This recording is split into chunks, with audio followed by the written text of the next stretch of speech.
近段时间以来，因为疫情影响，很多依赖国际贸易或者旅游业的国家受到了严重下滑，越南自然也在此列。不过，面对困境，越南没有将精力放在整治国内问题，反而又一次打起了我国的主意。最开始是在10月14日，当时越南通讯社的报道称，越南方面因为疫情影响，旅游业遭受重创，同期对比入境人数暴跌67%，而主要因素就是来自中国的游客数量锐减，比往年少了72%。从这个数据上也能看出，是我国的游客数支撑起了大半个越南旅游业。以越南最大的城市胡志明市为例，超90%的旅行社停运，余下的也在结清债务之中。眼看经济重要支柱之一的旅游业陷入崩盘，越南方面一面发放62万亿越南盾，折合人民币180亿元的救济资金，另一面向中国要求旅游合作，拉拢中国游客前往。光谈这件事情本身吧，最大原因还是越南自己国内疫情问题泛滥，游客不放心，加上本身越南旅游业对华人就不是很友好，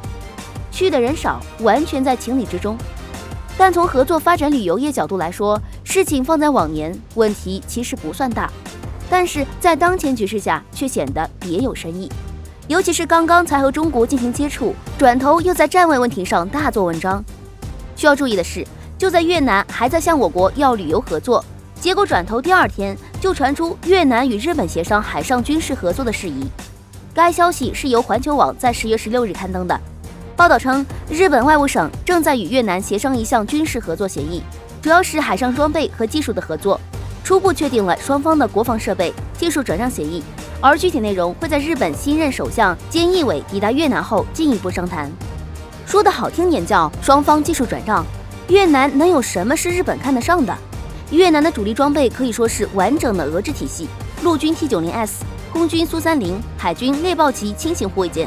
而日本本身实力就不弱，加上给美国鞍前马后，采购的美制装备也不少。所谓合作，不过就是暗地里对越出售军备而已。